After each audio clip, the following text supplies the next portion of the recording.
আজকে সকালবেলা নিজেই প্ল্যান করলাম যে যাই একটু স্প্ল্যানেড দিয়ে ঘুরে আসি। আমার একটা বুট নেওয়ার ছিল, তো আমি গেছিলাম হচ্ছে শ্রীলেদার্সে। আর এখানে গিয়ে আমার একটা বুট পছন্দও হয়েছিল, কিন্তু আমার পায়ে একদম ঠিকঠাক লাগছিল না। তারপরে আমি গেলাম হচ্ছে একটু শ্রীরাম মার্কেটে, সেখানে গিয়েও দেখলাম কিন্তু সাইজ কোনো জায়গায় অ্যাভেলেবেল ছিল না। তো আমার এই বুটটাই লাস্ট নেওয়ার ছিল। তারপরে আমি একটুখানি ঘুরতে ঘুরতে দেখলাম যে এখানে 250 করে এই ব্যাগগুলো পাওয়া যাচ্ছে, তো দুটো ব্যাগ আমার পছন্দ হয়েছিল, আমি নিয়ে নিয়েছি। আর এখানে অনেকগুলো ব্যাগ ছিল, প্রায় অনেক জিনিসই আমার এখানে ভালো লেগেছিলো, কিন্তু তার মধ্যে থেকে এই দুটো ব্যাগের কালার আমার একটু বেশি ভালো লাগছিলো। তোমাদের দেখিয়ে দিলাম দোকানটা কোন জায়গায়। তারপরে আমার একটা বেল্ট নেওয়া ছিল, তো বেল্টটাও আমি নিয়ে নিয়েছিলাম।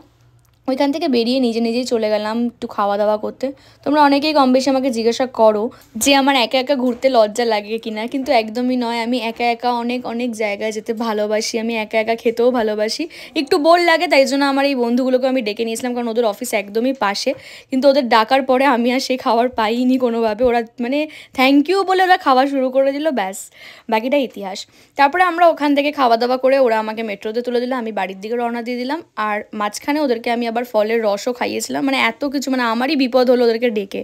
বোর হচ্ছিলাম বলে ওদেরকে ডেকেছিলাম অবশ্য, কিন্তু যাই হোক। তারপরে এখান থেকে বাড়ি চলে গেলাম। আজকের মতো ভিডিওটা এখানে এন্ড করলাম, দেখা হচ্ছে অন্য কোনো ব্লগে। টাটা, ভালো থেকো।